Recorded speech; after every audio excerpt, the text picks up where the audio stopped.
नमस्कार दोस्तों, आपका मेरे चैनल में बहुत बहुत स्वागत है।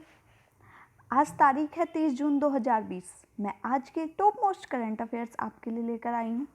दोस्तों, अगर आपको मेरी वीडियो अच्छी लगे तो प्लीज़ ज़्यादा से ज़्यादा लाइक करें, शेयर करें और सब्सक्राइब करें। तो चलिए, जैसे कि हम अपनी वीडियो की शुरुआत एक विचार से करते हैं, तो जो आज का विचार है वो क्या है, तो सुनिए। जो अपने कदमों की काबिलियत पर विश्वास रखते हैं वो ही अक्सर मंजिल पर पहुंचते हैं। चलिए हमारे पहले प्रश्न की ओर बढ़ते हैं। अमेरिका सीनेट ने किसकी संप्रभुता की रक्षा के लिए सम्मति से एक विधेयक पारित किया है? तो किससे एक विधेयक पारित किया है? तो इसका सही ऑप्शन है ऑप्शन नंबर 4, हांगकांग। जो अमेरिका सीनेट है, इसने हांगकांग की संप्रभुता की रक्षा के लिए सम्मति से एक विधेयक पारित किया है, जिसमें हांगकांग है पर जो राष्ट्रीय सुरक्षा कानून लागू करने के लिए जिम्मेदार चीन के साथ साथ पुलिस बल को भी निशाना बनाया जाएगा। तो एक विधेयक पारित किया गया है किसके द्वारा? अमेरिका सीनेट के द्वारा। किसके लिए? तो हांगकांग के लिए। इंपॉर्टेंट क्वेश्चन है, आप याद रखिएगा। नेक्स्ट क्वेश्चन आता है, स्विट्जरलैंड के केंद्रीय बल के मुताबिक स्विट्जरलैंड के बैंकों में धन जमा करने के मामले में कौन सा देश पहले स्थान पर है? तो कौन सा देश पहले स्थान पर है? तो इसका सही ऑप्शन है ऑप्शन नंबर 4। जो ब्रिटेन है वो स्विट्जरलैंड के केंद्रीय बैंकों के मुताबिक जो वहाँ के बैंकों में अपना धन जमा करता है, वहाँ पे जो ब्रिटेन है वो पहले स्थान पर है। जबकि जो भारत है वो 77वें स्थान पर है, क्योंकि भारत की भी रैंक पूछ ली जाती है तो आपको याद होनी चाहिए कि जो 77वें स्थान पर है। जबकि जो पिछले साल एक रिपोर्ट जारी हुई थी उसके मुताबिक जो भारत था वो 74th प्लेस पे था, लेकिन अब और बढ़ गया है, 77th पे आ गया है। तो इम्पोर्टेंट क्वेश्चन है, तो आप इसे याद रखिएगा। नेक्स्ट आता है, जापान की डोनेट रोबोटिक्स में कितने अन्य भाषाओं में ट्रांसलेट करने वाला इंटरनेट कनेक्ट स्मार्ट मास्क तैयार किया है? तो कितने भाषाओं वाला किया है? तो इसका सही ऑप्शन है ऑप्शन नंबर 2। ये 8 भाषाओं वाला है। जापान की डोनेट रोबोटिक्स ने 8 अन्य भाषाओं में ट्रांसलेट करने वाला इंटरनेट कनेक्ट स्मार्ट मास्क तैयार किया है, जिसे सी मास्क भी कहा जाता है। क्या मास्क कहा जाता है? सी मास्क। नाम याद रखिएगा, पूछ लिया जाता है। यह मास्क आप ब्लूटूथ के द्वारा स्मार्टफोन या टैबलेट से भी इसको कनेक्ट कर सकेंगे। तो ये किसने किया है? जापान की डोनेट रोबोटिक्स ने किया है। तो आप इसे याद रखिएगा। कितनी लैंग्वेज है इसमें? इसमें 8 लैंग्वेजेस है। चलिए नेक्स्ट क्वेश्चन की ओर बढ़ते हैं। निम्नलिखित में से किस राज्य सरकार ने मुख्यमंत्री दूरवर्ती शिक्षा कार्यक्रम के तहत स्कूली बच्चों को बेहतर शिक्षा देने के लिए रिलायंस जियो टीवी के साथ समझौता किया है? तो किसने किया है रिलायंस जियो टीवी के साथ समझौता? तो इसका सही ऑप्शन है हरियाणा। हरियाणा सरकार ने मुख्यमंत्री दूरवर्ती शिक्षा कार्यक्रम के तहत स्कूली बच्चों को बेहतर शिक्षा देने के लिए रिलायंस जियो टीवी के साथ समझौता किया है। अब इसमें होगा क्या? तो इसके तहत एजुसेट के जो चारों चैनल अब जियो के जो प्लेटफॉर्म है उस पर निःशुल्क मतलब फ्री में आपको उपलब्ध कराए जाएंगे। तो ये बच्चों की जो एजुकेशन है उसको बढ़ावा देने के लिए यह जो समझौता है वो रिलायंस जियो के साथ किया गया है। इस क्वेश्चन से आपको इतनी इन्फॉर्मेशन मिलती है। नेक्स्ट क्वेश्चन पे आते हैं। 29 जून को पूरे भारत में कौन सा दिवस मनाया जाता है?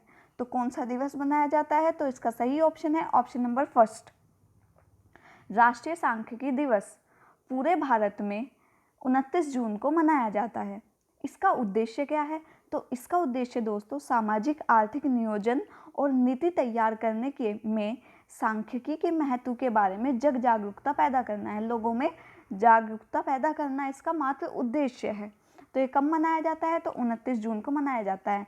मैं फिर से कह रही हूँ कि जो भी डेज आते हैं वो आपके एग्जाम के लिए इम्पोर्टेंट बन जाते हैं, तो आप इसे अच्छे से याद रखिएगा। कब मनाया गया है? 29 जून को मनाया गया है। नेक्स्ट क्वेश्चन हमारा आता है, टिड्डियों के आतंक से निपटने के लिए ड्रोन का इस्तेमाल किस देश ने किया है? तो किस देश ने टिड्डियों के आतंक से निपटने के लिए ड्रोन का इस्तेमाल किया है? तो इसका सही ऑप्शन है ऑप्शन नंबर 4, भारत पहला ऐसा देश है जो कि ड्रोन के जरिए जो टिड्डियों का आतंक है उससे निपटेगा। यह पहला देश है। मंत्रालय ने कहा है कि टिड्डी दलों पर काबू पाने के लिए राजस्थान, मध्य प्रदेश, उत्तर प्रदेश, हरियाणा, गुजरात, पंजाब व महाराष्ट्र में कार्रवाई की जा रही है और टिड्डी सर्कल कार्यालयों की 60 ग्राउंड टीम और 12 ड्रोन इस काम में लगे हुए हैं। तो ये किसने किया है ये पहल? तो ये भारत ने की है। नेक्स्ट क्वेश्चन आता है, भारतीय और जापानी नौसेना ने किस महासागर में खतरों से निपटने के लिए हाल ही में संयुक्त युद्धाभ्यास किया है? तो किस में किया है युद्धाभ्यास? तो इसका सही ऑप्शन है ऑप्शन नंबर सी, हिंद महासागर में। भारतीय और जापानी नौसेना ने हिंद महासागर में खतरों से निपटने के लिए हाल ही में संयुक्त युद्धाभ्यास किया है, मतलब युद्ध का अभ्यास किया है। हाल ही में Japan maritime self defence force ने जेएस काश्मीना और जेएस शिमेओकी ने भारत के आईएनएस राणा और आईएनएस कुलिस के साथ संयुक्त युद्धाभ्यास किया है। तो दो का नाम आया है, आईएनएस राणा और आईएनएस कुलिस, दोनों का नाम याद रखिएगा। कहाँ किया गया है? हिंद महासागर में किया है। किसके बीच? भारतीय और जापानी नौसेना।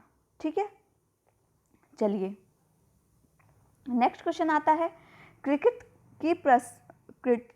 की प्रतिष्ठित पत्रिका विजडन के द्वारा जारी की गई नई सदी के क्रिकेट में सबसे वैल्यूएबल खिलाड़ी की सूची में कौन टेस्ट क्रिकेट में पहला स्थान पर हैं? मतलब किसने अभी हाल ही में पहला स्थान प्राप्त किया है जो ये टेस्ट क्रिकेट मैच हुए हैं? तो इसका सही ऑप्शन है ऑप्शन नंबर 2, मुथैया मुरलीधरन। आपने नाम सुना होगा।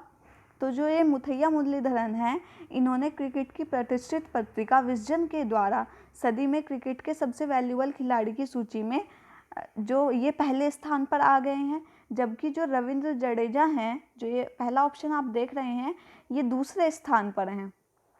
जबकि वनडे क्रिकेट की लिस्ट में एंड्रू फिलिटॉक जो हैं वो फर्स्ट स्थान पर हैं, मतलब वो पहले स्थान पर रहे हैं। कौन? एंड्रू फिलिटॉक। तो इस क्वेश्चन से आपको इतनी इन्फॉर्मेशन मिल जाती है। स्पोर्ट्स के वे में ये क्वेश्चन है आपका, तो आपके एग्जाम में पूछा जा सकता है, इंपॉर्टेंट क्वेश्चन है।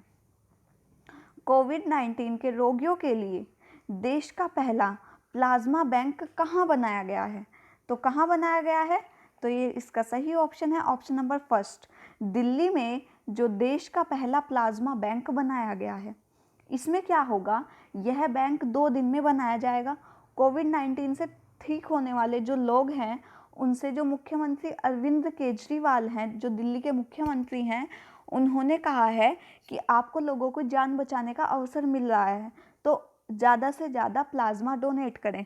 तो जैसे हमारे ब्लड बैंक होते थे जहां हम ब्लड डोनेट करते थे, तो ऐसे ही जो प्लाज्मा है वो डोनेट किया जाएगा। तो कहाँ बनाया गया है? ये दिल्ली में बनाया गया है। नेक्स्ट क्वेश्चन आता है आपका, रेजर जैसी कॉम्पस के सबसे तेज स्पीड में कार चलाने के रिकॉर्ड को उनके मरणोपरांत कितने महीने बाद Guinness book of world record में दर्ज कर दिया गया है? तो इनके मरने के कितने बाद इन्हें इस रिकॉर्ड में दर्ज किया गया है? तो 10 महीने बाद।